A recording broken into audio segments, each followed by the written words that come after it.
Hi everyone, my name's Chris Brown and I'm a director in the pensions team here at Burgess Salmon, and welcome to the third episode of season 3 of the Burgess Salmon Pensions Pod, and I am joined as usual by Helen Cracknell, an associate in the pensions team. Hi Helen.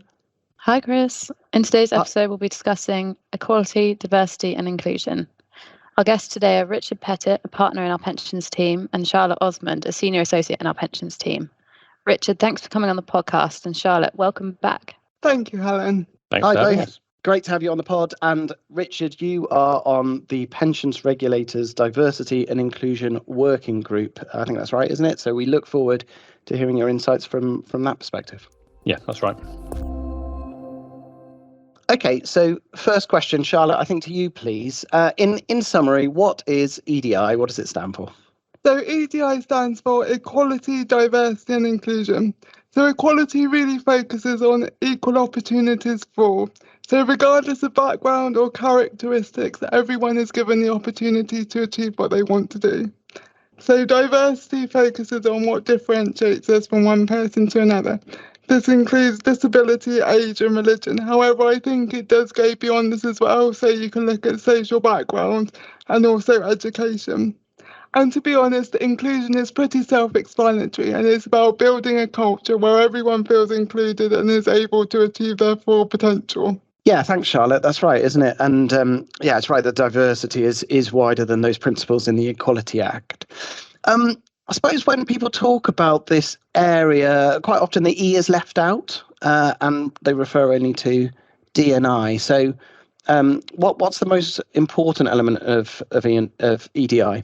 Well, that's very interesting you should say that. To me, the E is the most important element, equal opportunities, and the key is breaking down barriers so that everyone's on a level playing field and taking a complete merit-based approach so the most qualified individual should be given a position. Then this should then naturally lead to increased diversity and inclusion. So yeah, the equality of opportunities is definitely the key one for me. Yeah, that's a really good point, Charlotte. And just bring it into the pensions focus, why do you think people should be spending time on this in the pensions context? Richard, do you want to pick that one up? Yeah, do you want to take that, Richard? That's a really good question, Helen, particularly if you look at it in the context that we're most often advising. So for pension trustee boards, I think we're all really conscious pension trustees have a huge amount on their plate at the moment, more than ever. And sometimes it just feels as if more and more demands are being piled on the trustees. And those trustees rightly turn around and ask exactly the question you have, which is we've got really valuable resources in terms of time and money. Why should we spend that on addressing the latest acronym, whether it's GDPR, ESG or EDI? Yeah. The question that really comes in is that going to improve member outcomes, which is what trustees are rightly focused on? So that's my answer in terms of that's a really good question, but what's the actual answer to the question? And I think it's really straightforward why equality, diversity and inclusion are important for trustees. The first is it's just common sense. The second is it's good governance. And the third is actually it's quite easy to get right. They're simple, easy wins. And that's without getting into the whole moral element that it's quite simply the right thing to do, or even that the regulator says it's really important. Yeah, they sound like 3 good reasons, Richard, but could you break those down for our listeners? Yeah, sure. So the first of those, I said, it's common sense. I think sometimes the best way to look at any issue when you're explaining it is to turn it round. And I've not yet had anyone successfully persuade me that it's a good idea to have a trustee board where people aren't treated equally, or where there are barriers to people joining from a full range of backgrounds and barriers to them being retained, or the board should operate in a way that excludes some people from actively participating. So I think, assuming you don't want all of those things, then working on equality, diversity, inclusion makes sense. I think it's just common sense then for trustees to take any reasonable steps they can do to do that. And again, not want to harp on about common sense, but most of the steps you can take to address equality and diversity and inclusion are straightforward and fairly obvious. On the second point, I said it's just good governance. I think in the same way that Charlotte was saying equality is the most important of the 3, I'd say equality, almost diversity and inclusion are part of equality. And to some extent, equality is really just part of good governance. If you have a trustee board that is being well governed, doing all the right things in terms of the way it's run, how people are brought onto the board, almost automatically you should get to a situation where you have equality, diversity and inclusion. And my final point, the third one, saying it's easy to get right, is quite heavily related to the first two because it's common sense and it's good governance. I really don't think there's any rocket science to addressing equality, diversity and inclusion, whereas I think perhaps there's a perception that it is. It puts people off. Most of the steps that the pensions regulators identified and that we've been looking at on the working group are straightforward, and it's all about sharing examples of best practice to trustees to make those easy steps. Yeah, thanks, Richard. That's really helpful. So common sense, good governance, and straightforward and easy enough to do.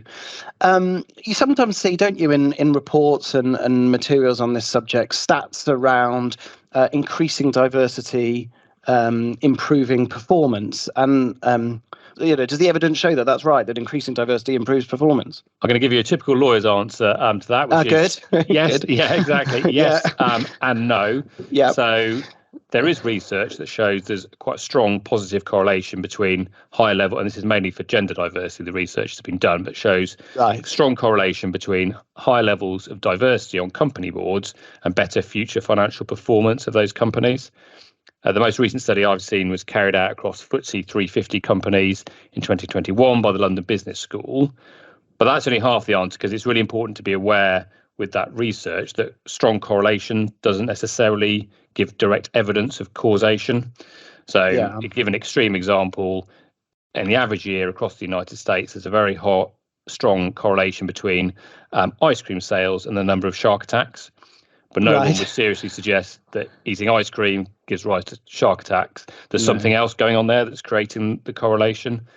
And my personal view, I think, is it's quite possible for company boards that being well governed means that both you get better decisions generally and better financial performance, and also you get better diversity as a result of being well governed.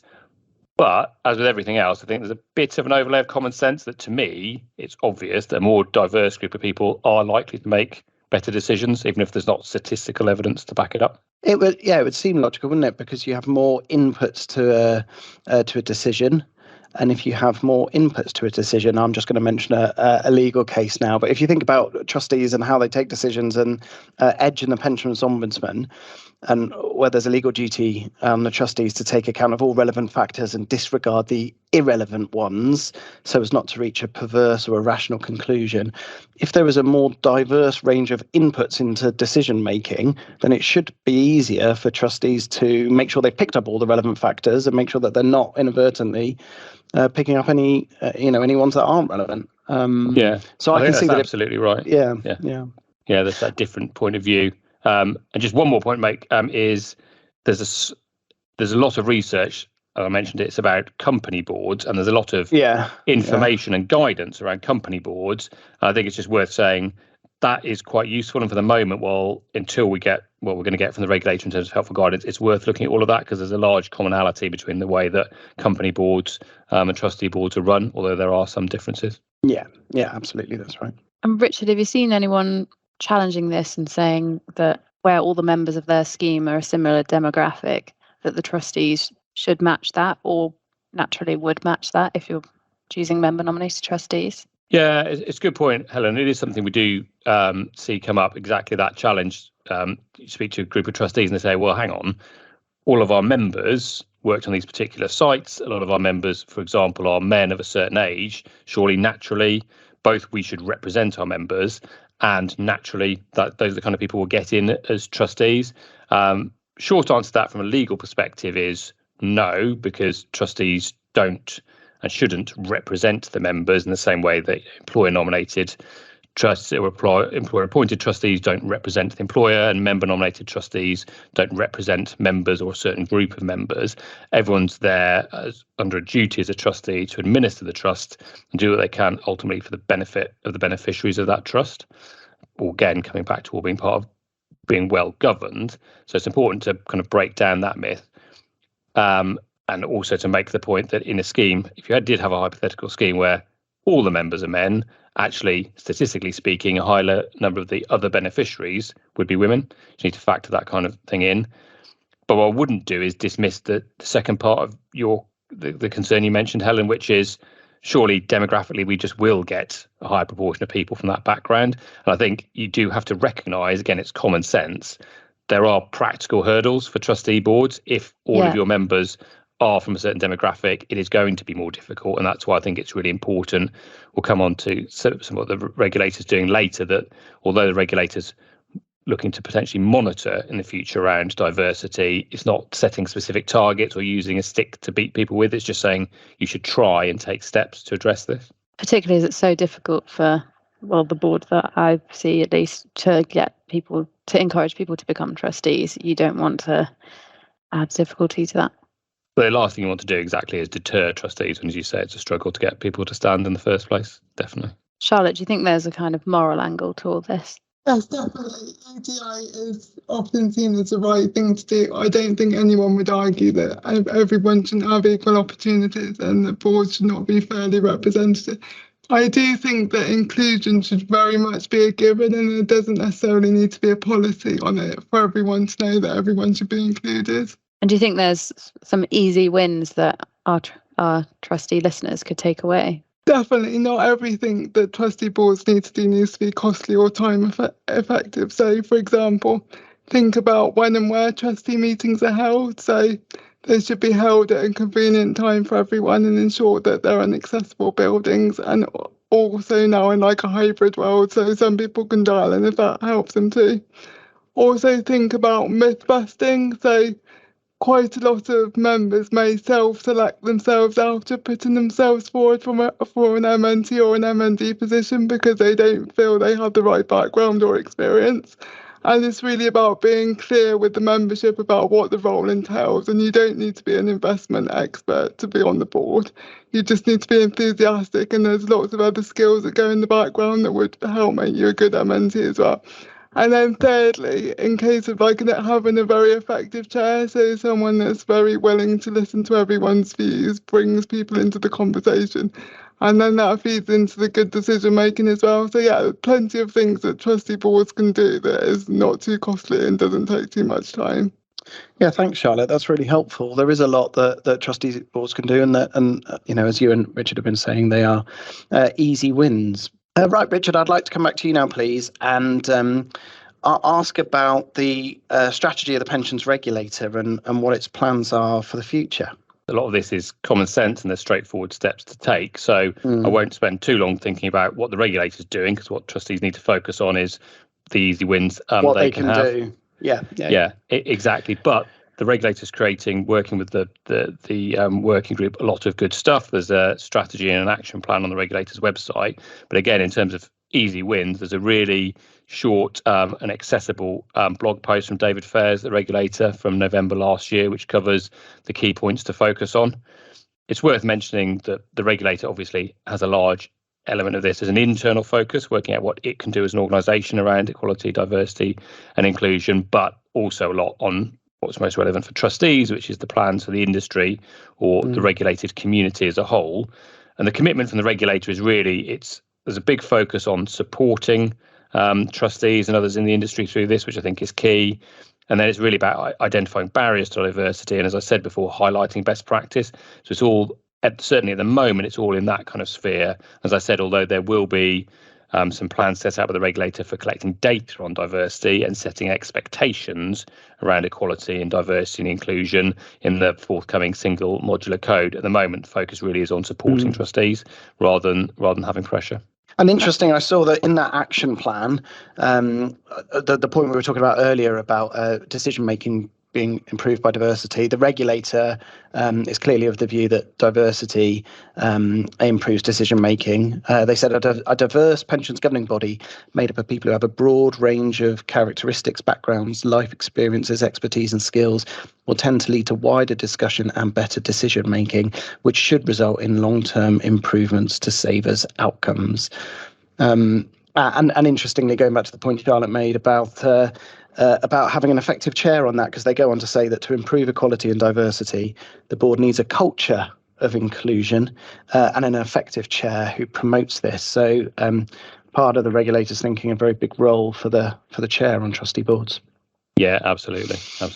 You mentioned support from the regulator. Do you have any sense of how that's going to come about? I know that you're, as mentioned, on the industry-wide working group. And can you tell us a bit more about your role within that?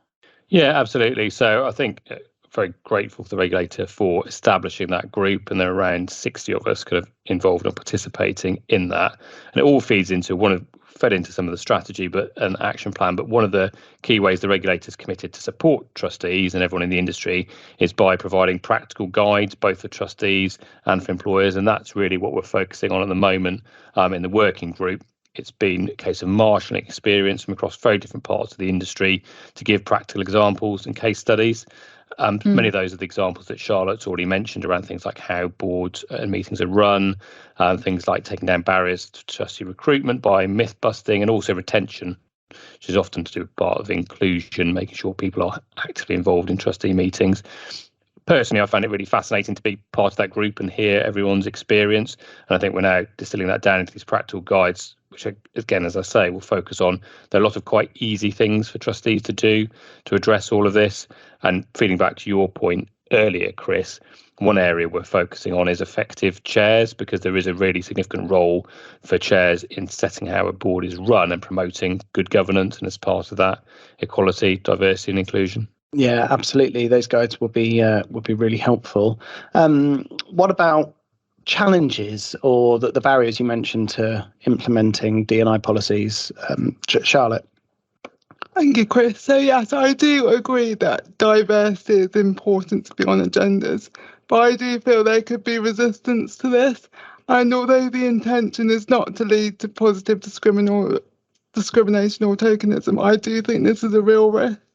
Taking a pure merit-based approach that the best individual should be appointed for the position, I think the views of minorities also need to be considered as well, because no one wants to think they're appointed because they have a particular characteristic or tick a box. So if we really do go for a merit-based approach, and this links into what I was saying at the beginning about equal opportunities, then this should really then lead to diversity and inclusion completely naturally without needing to resort to positive discrimination or tokenism. And Charlotte, do you think it's important to consider inclusion in the context of members as well as just the trustee boards? Yes, definitely. I think especially since automatic enrolment, there's a lot more people contributing to pension schemes, and this is from a much wider pool of people. And I think pensions is notoriously full of jargon, and it is so important that we communicate clearly with members so they're really focused on the information they need to make decisions, and also that communications are clear and